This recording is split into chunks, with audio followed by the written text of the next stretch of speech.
کہ وہ اللہ کے لیے لائق نہیں ہیں، ویسے نام اللہ کو نہ دو، ویسے ناموں سے اللہ کو نہ پکارو۔ اس غرض کے لیے محفوظ ترین صورت یہ ہے، سب سے بہتر صورت یہ ہے کہ اللہ تعالیٰ کے لیے وہی نام استعمال کیے جائیں جو اس نے خود قرآن مجید میں بیان فرمائے ہیں۔ اللہ تعالیٰ نے اپنے کئی نام قرآن مجید میں بیان کیے ہیں، انہی ناموں سے اللہ کو یاد کرنا چاہیے۔ سب سے اچھا طریقہ یہ ہے، یا جو دوسری زبان میں ان کا صحیح ترجمہ ہو۔ قرآن چونکہ عربی میں ہے، لہٰذا اللہ کے جو نام قرآن میں آئے ہیں وہ بھی عربی میں ہیں، ان ناموں سے یاد کرو، یا ان ناموں کا جو ترجمہ بنتا ہے، جو ٹرانسلیشن بنتا ہے، ان ناموں کو بھی اللہ کے لیے ہم یاد کر سکتے ہیں، بلا سکتے ہیں۔ تو اے نبی صلی اللہ علیہ وسلم، اپنے رب برتر کے نام کی تسبیح کرو، جس نے پیدا کیا اور تناسب قائم کیا۔ اس کی تفصیل یہ ہے، یعنی ایک پیراگراف چھوڑ دیا میں اوپر، وہ پیراگراف پڑھتا ہوں، چند باتیں چھوڑ دیا۔ یعنی نمبر 1 پڑھا، نمبر 2 پہلے ہی آیت کی تفسیر ہے یہ، سبح اسم ربک الاعلی کی۔ نمبر 2، اللہ کے لیے مخلوقات کے سے نام یا مخلوقات کے لیے اللہ کے ناموں جیسے نام استعمال نہ کیے جائیں۔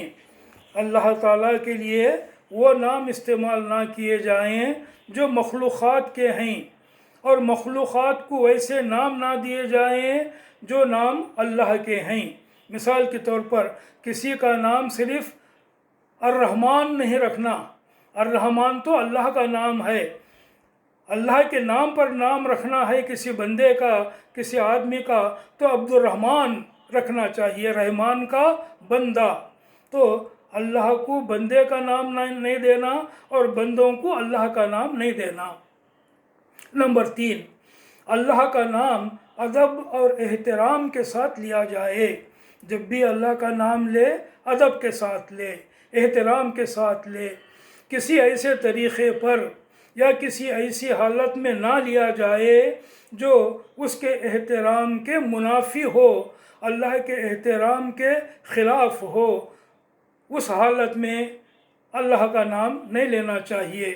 مثلا ہنسی مذاق میں، یا بیت الخلاء میں، باتھ روم میں، بیت الخلاء باتھ روم، یا کوئی گناہ کا کام کرتے ہوئے اس کا نام لینا، یا ایسے لوگوں کے سامنے اللہ کا ذکر کرنا جو اسے سن کر گستاخی پر اتر آئیں، اللہ تعالیٰ کا مذاق اڑانے لگیں، ایسے لوگوں کے سامنے بھی اللہ کا نام نہیں لینا۔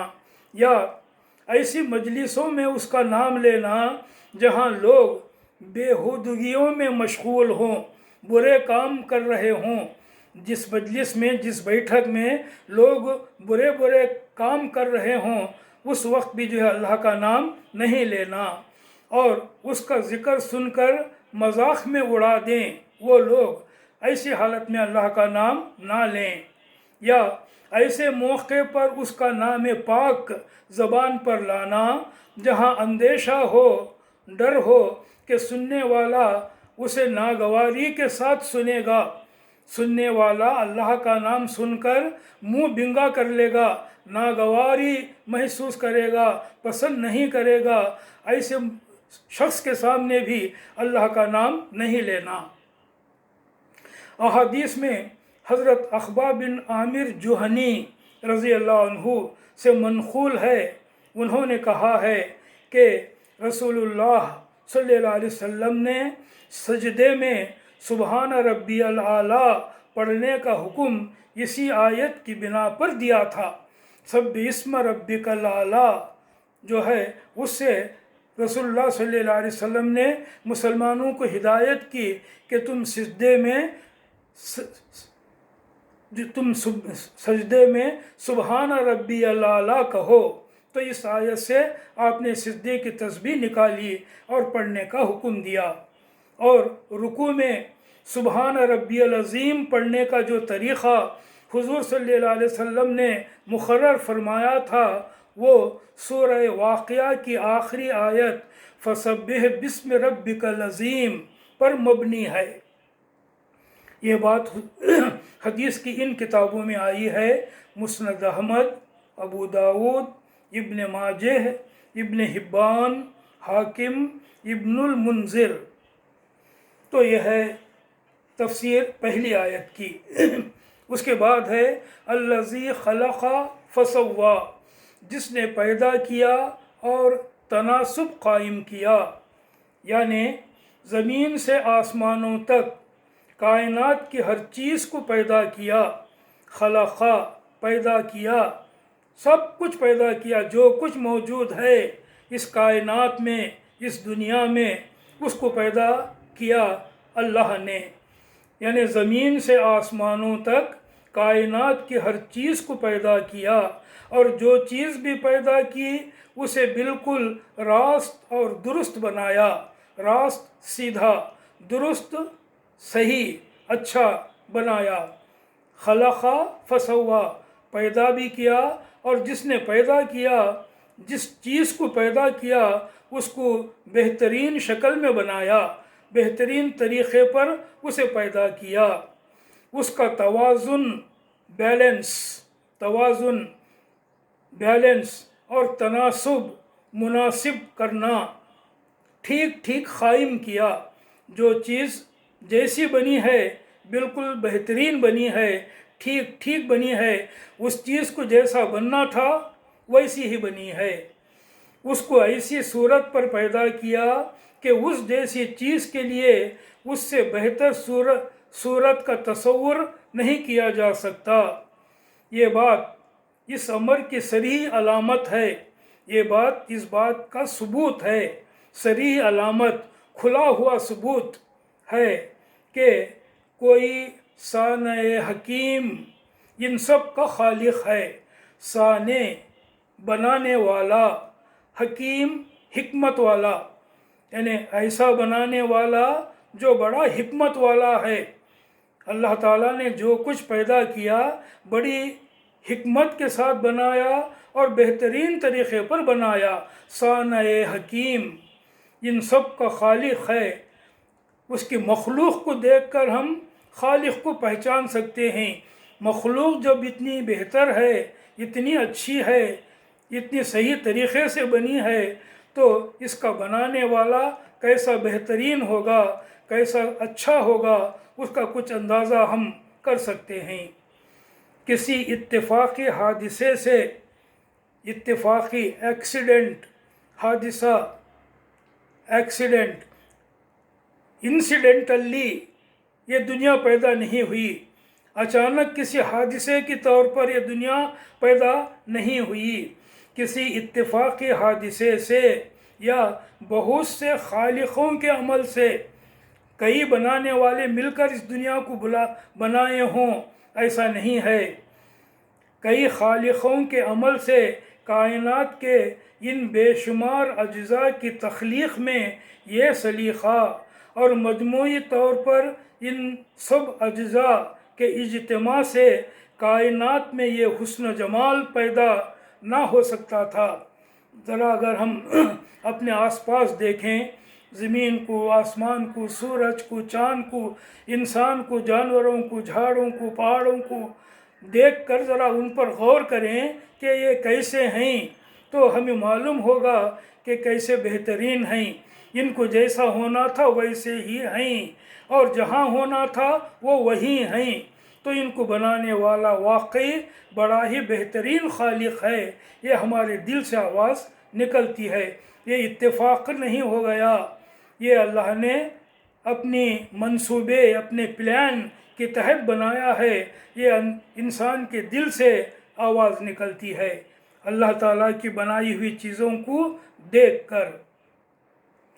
جس نے پیدا کیا اور تناسب قائم کیا، والذی قدر فہدی، جس نے تقدیر بنائی پھر راہ دکھائی۔ جس نے تقدیر بنائی یعنی نمبر 3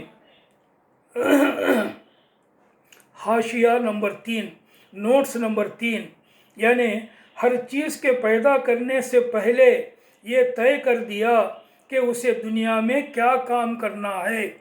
کسی بھی چیز کو پیدا کرنے سے پہلے اللہ تعالیٰ نے یہ طے کر دیا، یہ اس بات کا فیصلہ کر لیا کہ اسے دنیا میں کیا کام کرنا ہے، اس کام کے لیے اس کی مقدار کیا ہو، کتنی چیزوں کو پیدا کرنا، اس جیسے یعنی انسان کو پیدا کرنا اللہ تعالیٰ طے کر لیا، کتنے انسانوں کو پیدا کرنا، مقدار، کوانٹیٹی، ان کی مقدار کیا ہو، اس کی شکل کیا ہو، اس کام کو کرنے کے لیے یہ چیز کو پیدا کرنا ہے تو وہ کام کرنے کے لیے اس کی شکل کیسا ہونا، اسی شکل کا پیدا کیا۔ اللہ تعالیٰ نے پہاڑ کو جس کام کے لیے پیدا کیا وہ پہاڑ کو جیسا ہونا تھا ویسی شکل کا اسے بنایا۔ مثال کے طور پر اس کی صفات کیا ہوں، وہ کیسا ہو، اس کے کیریکٹرسٹکس کیا ہوں وہ مقرر کر دیا، اس کا مقام کس جگہ ہو، اس دنیا میں اس چیز کو کہاں پر پیدا کرنا ہے، اس کا مقام، پلیس کیا ہو وہ بھی اللہ نے طے کر دیا۔ اس کے لیے بقا اور قیام اور فعل کے لیے کیا مواقع اور ذرائع فراہم کیے جائیں، اس کے لیے بقا باقی رہنا، سروائیول زندہ رہنا، باقی رہنا، قیام قائم رہنا، اور فعل کام کرنا۔ اللہ تعالیٰ نے جس چیز کو بنایا اس چیز کو باقی رہنے کے لیے، اس چیز کو قائم رہنے کے لیے، اس چیز کو اپنا کام کرنے کے لیے کیا کیا موقع دینا اور اسے کیا کیا ذرائع دینا، ریسورسز دینا، ذرائع فراہم کرنا دینا، فراہم کیے جائیں، کس وقت وہ وجود میں آئے، کس وقت وہ دنیا میں آئے، کب تک اپنے حصے کا کام کرے اس دنیا میں، اور کب کس طرح ختم ہو جائے، کب ختم ہو جائے وہ چیز جو اللہ نے پیدا کی تھی اور کس طرح ختم ہو جائے۔ یہ تمام باتیں اللہ تعالیٰ نے اس چیز کو بنانے سے پہلے مقرر کر دیں، اسے کہتے ہیں تقدیر، اسے کہتے ہیں تقدیر۔ اب انسان کو اپنے ذہن میں رکھ کر ان باتوں کو پھر ایک مرتبہ سنو کہ اللہ نے انسان کو کیوں بنایا۔ مثال کے طور پر کہ اسے دنیا میں کیا کام کرنا ہے، اس کام کے لیے اس کی مقدار کیا ہو، اس کی شکل کیا ہو، اس کی صفات کیا ہوں، اس کا مقام کس جگہ ہو، اس کے لیے بقا اور قیام اور فعل کے لیے کیا مواقع اور ذرائع فراہم کیے جائیں، کس وقت وہ وجود میں آئے، کب تک اپنے حصے کا کام کرے اور کب کس طرح ختم ہو جائے۔ یہ تمام انسان کی تقدیر ہے۔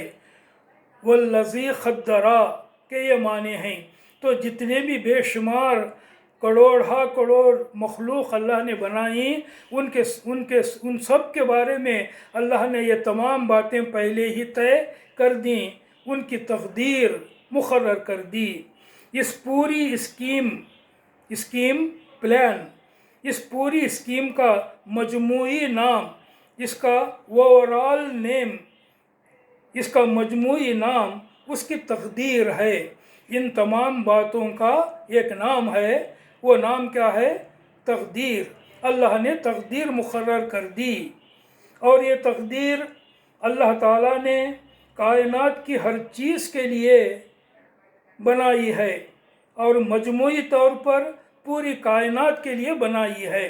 دونوں باتیں، کائنات کی ہر چیز کی تقدیر اللہ نے مقرر کر دی، اور پوری کائنات کی تقدیر بھی اللہ نے مقرر کر دی۔ تقدیر کے معنی وہ تمام باتیں جو اس سے پہلے کہی گئی ہیں۔ تو اس کے معنی یہ ہیں کہ تخلیق، کریشن، دنیا کو پیدا کرنا، کائنات کا بنانا، تخلیق کسی پیشگی منصوبے کے بغیر کچھ یوں ہی الٹ اپ نہیں ہو گئی ہے۔ پیشگی منصوبہ، پیشگی ایڈوانس، منصوبہ پلان، ایڈوانس پلاننگ، اللہ تعالیٰ نے پہلے ہی پلان کر کے دنیا کو بنایا ہے، دنیا کی ہر چیز کو بنایا ہے۔ کسی پلاننگ کے بغیر بس یوں ہی کوئی چیز نہیں بن گئی ہے۔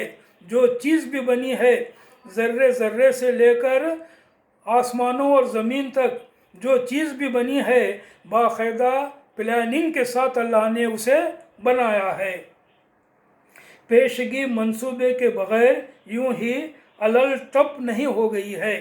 علل ٹپ کے معنی ہیپ ہزارڈ، دل میں ہے جیسا کیسی کی جیسا چاہے ویسا نہیں بنایا، بلکہ خاص منصوبے کے تحت، پلاننگ کے تحت بنایا، بلکہ اس کے لیے ایک پورا منصوبہ، ایک پورا پلاننگ، ایک گرینڈ ڈیزائن، ایک گرینڈ پلان خالق کے پیش نظر تھا، خالق کے ذہن میں تھا، اللہ کے ذہن میں تھا، اور سب کچھ اس منصوبے کے مطابق ہو رہا ہے۔ دنیا میں جو بھی ہو رہا ہے، پہلے جو کچھ ہوتا رہا، اب جو ہو رہا ہے، قیامت تک جو ہوگا، اللہ کے اس پلان کے تحت ہوگا۔ یہ تمام باتیں اس ایک لفظ میں آ گئی ہیں، والذی قدرا، جس نے تقدیر بنائی۔ تمام یہ باتیں اس ایک لفظ میں آ گئیں۔ اتنا ہی نہیں، فہدا، پھر راہ دکھائی، راستہ دکھایا۔ اس کے معنی کیا ہیں؟ یعنی کسی چیز کو بھی محض پیدا کر کے چھوڑ نہیں دیا۔ اللہ تعالیٰ نے جو بھی پیدا کیا، پیدا کر کے اسے اپنے حال پر نہیں چھوڑ دیا، جا تو اپنے دل میں اثر کا کام کر، ایسا اللہ تعالیٰ نے نہیں کیا، بلکہ جو چیز بھی جس کام کے لیے پیدا کی، اسے اس کام کے انجام دینے کا طریقہ بتا دیا۔ جو چیز بھی بنائی، کسی خاص کام کے لیے بنائی، وہ کام کیسا کرنا، وہ طریقہ بتا دیا اللہ تعالیٰ نے۔ ہر چیز کو، انسان سے لے کر جانور، حیوان، پانی، چرند پرند، زمین آسمان، سب چیزوں کو، جس کو بھی بنایا اللہ تعالیٰ نے، جس مقصد کے لیے بنایا، اس مقصد کو پورا کرنے کا طریقہ بھی اس چیز کو بتا دیا۔ بالفاظ دیگر، دوسرے الفاظ میں، ان ادر ورڈز، وہ یعنی اللہ محض خالق ہی نہیں، ہادی بھی ہے۔ اللہ تعالیٰ صرف پیدا کرنے والا خالق ہی نہیں، بلکہ راستہ دکھانے والا ہادی بھی ہے۔ ہادی، راستہ بتانے والا، کام کیسا کرنا ہے یہ سکھانے والا ہادی بھی ہے۔ اس نے، اللہ تعالیٰ نے یہ ذمہ لیا ہے، ذمہ داری لی ہے، اللہ نے ذمہ داری، اس نے یہ ذمہ لیا ہے کہ جو چیز جس حیثیت میں اس نے پیدا کی ہے، اس کو ویسی ہی ہدایت دے جس کے وہ لائق ہے۔ اللہ تعالیٰ نے جو بے شمار چیزیں پیدا کیں، جو چیز جس قسم کی ہدایت کے لائق تھی، اس کو ویسی ہدایت دے دیا، اور اسی طریقے سے ہدایت دے جو اس کے لیے موزوں ہے۔ ہدایت دینے کا طریقہ، method of doing some thing, وہ جو ہے کام کرنے کا طریقہ، جس طریقے سے جو ہے سکھانا ہے اس طریقے سے سکھایا، جس کو جس طریقے سے سکھانا ہے اس کو اس طریقے سے سکھا دیا۔ مثال کے طور پر انسان کے لیے دو الگ الگ نوعیتوں کی ہدایتیں ہیں۔ اللہ تعالیٰ کی ایک مخلوق انسان ہے۔ مثال کے طور پر انسان کی دو قسم کی نوعیتیں ہیں جو اس کی دو الگ حیثیتوں سے مطابقت رکھتی ہیں۔ انسان ایک تو ایک فزیکل چیز ہے، ایک تو انسان کا جسم ہے، دوسرا ہے انسان کی روح۔ انسان کا ایک جسمانی وجود ہے، انسان کی ایک روحانی وجود ہے۔ انسان کی یہ دو حیثیتیں ہیں، تو دو الگ حیثیتیں ہیں انسان کی۔ ان دو حیثیتوں کو دو طریقے سے ہدایت دیا اللہ۔ انسان کے جسم کو جیسی ہدایت دینا ہے اس طریقے سے جسم کو ہدایت دے دیا۔ انسان کی روحانی حیثیت کو جیسی ہدایت دینی ہے ویسی ہدایت اس طریقے سے اسے دی۔ آگے بات اور صاف ہوتی ہے، یہ وہ ہدایت ہے جو اس کی حیوانی زندگی کے لیے ہے، انسان کی اینیمل لائف، انسان کے جسم کی زندگی کے لیے جیسی ہدایت دینا ہے اس کے جسم کو اللہ نے ویسی ہدایت دی، جس کی بدولت، اس ہدایت کی بدولت ہر بچہ پیدا ہوتے ہی دودھ پینا سیکھ لیتا ہے۔ ہر بچہ پیدا ہوتے ہی دودھ پینا سیکھ لیتا ہے، کوئی سکھاتا نہیں اسے، مگر وہ دودھ پینا شروع کر دیتا ہے۔ اسے کیسا معلوم ہوا دودھ کیسا پینا؟ اللہ نے سکھایا۔ تو سکھانے کا ایک طریقہ یہ ہے، اللہ کے سکھانے کا ایک طریقہ یہ ہے کہ ہر بچہ پیدا ہوتے ہی دودھ پینا سیکھ لیتا ہے، جس کے مطابق یعنی اس طریقے کے مطابق انسان کے جسم کو جس طریقے کی ہدایت کی ضرورت ہے اس طریقے کے مطابق آنکھ، ناک، کان، دل، دماغ، پھیپھڑے، گردے، جگر، معدہ، آنتیں، اعصاب، رگیں اور شریانیں سب اپنا اپنا کام کیے چلے جا رہے ہیں، بغیر اس کے کہ انسان کو اس کا شعور ہو یا اس کے ارادے کا ان اعضاء کے کاموں میں کوئی دخل ہو۔ بات بالکل صاف ہے، انسان کے جسم کے جتنے بھی پارٹس ہیں وہ اپنا اپنا کام کر رہے ہیں، دل اپنا کام کر رہا، دماغ اپنا کام کر رہا ہے، انسان کے پھیپھڑے، اس کا معدہ، اس کا سٹمک، سب اپنا اپنا کام کر رہے ہیں۔ وہ کام کرنا ان کو کیا انسان نے سکھایا؟ انسان نے کیا اپنے دل کو یہ سکھایا کہ کیسے دھڑکنا ہے؟ نہیں، اللہ نے سکھایا۔ تو اللہ نے انسان کے ہر جسم کے پارٹ کو ہدایت دی کہ اسے اپنا کام کیسا کرنا ہے، جو کام اس کا ہے وہ کام کیسا کرنا ہے، وہ کام کرنے کا طریقہ اللہ نے اسے سکھایا۔ تو اللہ کے سکھانے کا ایک طریقہ یہ ہے، ہدایت دینے کا۔ فہدا بول کے جو لفظ آیا ہے آیت میں، اس کا جو ہے ایک مطلب یہ ہے۔ دوسری ہدایت انسان کی عقلی اور شعوری زندگی کے لیے ہے۔ انسان کی ایک اور حیثیت ہے، انسان کا جسم اپنا کام کیے جا رہا ہے، یہ ایک حیثیت اس کی جسمانی حیثیت۔ انسان کی ایک اور عقلی حیثیت ہے، انسان ایک عقل رکھتا ہے، انسان کیا ہے، ایک اخلاق رکھتا ہے، ایک شعور رکھتا ہے کہ میں انسان ہوں، جانور نہیں، میں انسان ہوں، پتھر پہاڑ نہیں۔ تو یہ احساس، یہ سمجھ جو اللہ نے انسان کو دی ہے، اس سمجھ کو صحیح راستہ بتانے کے لیے اسے ہدایت کی ضرورت تھی، اسے ایک اور قسم کی ہدایت دی، دل کو دھڑکنے کی جیسی ہدایت دی۔ ویسا انسان کو صحیح راستے پر چلنے کی خود بخود ہدایت نہیں دی، ایک اور طریقے کی ہدایت دی۔ یہ different kind of doing things, اس کی جو ہے اللہ نے ہدایت دی، عقلی اور شعوری زندگی کے لیے ہے، جس کی نوعیت غیر شعوری زندگی کی ہدایت سے قطعاً مختلف ہے، قطعاً بالکل مختلف ہے، کیونکہ اس شعبہ حیات میں انسان کی طرف ایک قسم کا اختیار منتقل کیا گیا ہے، جس کے لیے ہدایت کا وہ طریقہ موزوں نہیں ہے جو بے اختیارانہ زندگی کے لیے موزوں ہے۔ یعنی مطلب یہ ہے اس کا کہ اللہ تعالیٰ نے انسان کی شعوری زندگی کے لیے، انسان کی عقلی اور اخلاقی زندگی کے لیے انسان کو ایک اختیار دیا ہے۔ ویسا اختیار اللہ انسان کے باڈی پارٹس کو نہیں دیا، مگر انسان کو ایک اختیار اللہ دیا ہے۔ وہ اختیار کیا ہے؟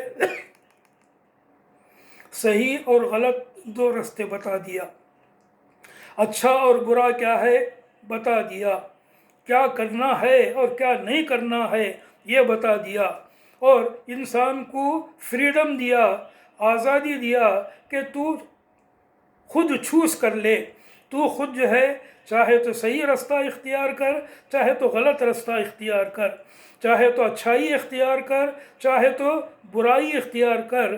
تو یہ اختیار کرنے کا ایک جو ہے کیا ہے پاور اللہ تعالیٰ نے انسان کو دیا۔ اس واسطے ہدایت دینے کا وہ طریقہ اللہ نے یہاں اختیار نہیں کیا جو دل دماغ کے لیے اختیار کیا تھا۔ یہاں اللہ تعالیٰ نے چونکہ انسان کو ایک اختیار دیا ہے، اس واسطے اللہ تعالیٰ نے آسمان سے ہدایت نازل کی قرآن کی شکل میں، پیغمبر کی سنت میں، کہ قرآن بتا دیا، پیغمبر صلی اللہ علیہ وسلم بتا دیے کہ صحیح کیا ہے، غلط کیا ہے، اچھا کیا ہے، برا کیا ہے، اللہ کس چیز کو پسند کرتا ہے، کس چیز کو ناپسند کرتا ہے۔ یہ تمام چیزیں کھول کھول کر کتاب اور سنت میں بتا دی گئیں، اور انسان کو یہ آزادی دی گئی کہ تو خود چن لے ان دو راستوں میں سے جو راستہ تو چاہے چن لے، مگر اچھا معلوم کر لے، سمجھ لے کہ تو اچھائی اختیار کرے گا تو تیرے لیے آخرت میں انعام ہے، اگر تو برائی اختیار کرے گا تو آخرت میں تیرے لیے سزا ہے۔ یہ بتا کر اللہ نے یہ ہدایت اسے دی، فہدا، پھر راہ دکھائی۔ یہ تمام باتیں اس طریقے کی اور بہت ساری باتیں اس ایک لفظ میں آ گئی ہیں، فہدا، والذی قدرا فہدا، جس نے تقدیر بنائی اور پھر راہ دکھائی، جس نے نباتات اگائیں پھر ان کو سیاہ کالا کوڑا کرکٹ بنا دیا، کچرا بنا دیا۔ نباتات اگائیں، زمین سے پیدا کی، اور نباتات اگ کر اتنے بڑے ہو گئے، ساری زمین پر چھا گئے، اور پھر چند دن گزر جانے کے بعد وہ پھر مرجھانے لگے، ان میں زوال آنا شروع ہوا، وہ جو ہے سوکھے ہو گئے اور پھر کچرا بن کے رہ گئے۔ تو یہ بھی اللہ تعالیٰ کا طریقہ ہے، نباتات اگائیں۔ اس کا جو ہے حاشیہ یہ ہے نمبر 5، اصل میں لفظ مرعا استعمال ہوا ہے جو جانور کے چارے کے لیے بولا جاتا ہے، لیکن سیاق عبارت میں پہلے سے جو بات چلتے آ رہی وہ بات کو دیکھتے ہوئے اسے سیاق عبارت بولتے۔ سیاق کے معنی پیچھے جو بات گزری، عبارت کے معنی یعنی جملہ، سینٹنس یا سینٹنسز، پہلے جو سینٹنسز گزرے ہیں ان میں جو بات گزری ہے ان کو سامنے رکھے تو یہ بات معلوم ہوتی، سیاق عبارت، بیک گراؤنڈ۔ لیکن سیاق عبارت سے ظاہر ہوتا ہے کہ یہاں صرف چارہ مراد نہیں ہے بلکہ ہر قسم کی نباتات مراد ہیں، ہر قسم کے پودے، جھاڑ، یہ سب جو ہے مراد ہیں جو زمین سے اگتی ہیں، زمین سے پیدا ہوتی ہیں۔ الذی اخرج المرعا فجعلہ غثاء احوا، پھر ان کو سیاہ کوڑا کرکٹ بنا دیا، یعنی نمبر 6 حاشیہ، یعنی وہ صرف بہار ہی لانے والا نہیں ہے، اللہ تعالیٰ خزاں بھی لانے والا ہے۔ تمہاری آنکھیں اس کی قدرت کے دونوں کرشمے دیکھ رہی ہیں، اس لیے کسی کو بھی یہاں اس غلط فہمی میں نہ رہنا چاہیے کہ وہ دنیا میں صرف بہار ہی دیکھے گا، خزاں سے اس کو سابقہ پیش نہیں آئے گا۔ کسی کو ایسا نہیں سمجھنا چاہیے، یہاں بہار بھی ہے، اس کے ساتھ خزاں بھی ہے، یہاں اچھائی بھی ہے، اس کے ساتھ برائی بھی ہے، یہاں آسانی اور مزے بھی ہیں، اس کے ساتھ تکلیفیں اور دکھ درد بھی ہیں، یہ اس کا مطلب ہے۔ اس کے بعد ہے ہم تمہیں پڑھوا دیں گے پھر تم نہیں بھولو گے۔ اس کا حاشیہ یہ ہے نمبر 7، ابتدائی زمانے میں، پہلے شروع میں، ان دی بگننگ، جب وحی کے نزول کا سلسلہ ابھی شروع ہوا تھا تو کبھی کبھی ایسا ہوتا تھا، وحی جب آنے لگی تو پہلے کبھی ایسا ہوتا تھا کہ جبرائیل علیہ السلام وحی سنا کر فارغ نہ ہوتے تھے کہ حضور صلی اللہ علیہ وسلم بھول جانے کے اندیشے سے ابتدائی حصہ دہرانے لگتے تھے، مثال کے طور پر اگر 20 آیتیں نازل کیے ہیں، 20 آیتیں پڑھ کر سنائے ہیں جبرائیل علیہ السلام حضور صلی اللہ علیہ وسلم کو، تو حضور صلی اللہ علیہ وسلم ابھی 19-20ویں آیت حضرت جبرائیل علیہ السلام پڑھ رہے ہیں کہ نمبر 1 نمبر 2 والی آیتیں پھر یاد کرنے کی کوشش کر کے وہ اپنے زبان سے ادا کرتے تھے کہ کہیں میں بھول نہ جاؤں، اتنے 20 آیتیں مجھے کیسے یاد رہیں گی۔ تو جو ہے حضور صلی اللہ علیہ وسلم وحی ختم ہونے سے پہلے جو وحی کی گئی ان آیتوں کو دوبارہ پڑھنے کے لیے کوشش کرتے تھے۔ اسی بنا پر اللہ تعالیٰ نے نبی صلی اللہ علیہ وسلم کو یہ اطمینان دلایا کہ وحی کے نزول کے وقت آپ خاموشی سے سنتے رہیں، جب وحی نازل ہو رہی ہو، جب ہمارے فرشتے جبرائیل علیہ السلام وحی تمہیں سنا رہے ہوں تو صرف سنو، اسے دہرانے نہ لگو، صرف سنتے رہو، خاموشی سے سنتے رہیں، ہم آپ کو اسے پڑھوا دیں گے اور وہ ہمیشہ کے لیے آپ کو یاد ہو جائے گا۔ یعنی اس بات کا اطمینان رکھو کہ تم نہیں بھولو گے، جو کچھ وحی تمہیں سنائی گئی ہے تمہارے ذہن میں، تمہارے سینے میں، اسے محفوظ رکھنا ہماری ذمہ داری ہے، یعنی اللہ تعالیٰ کی۔ اس واسطے اطمینان کے ساتھ صرف وحی کو سنتے رہو، تمہیں یاد ہو جائے گی۔ یہ کہا گیا ہے اس آیت میں۔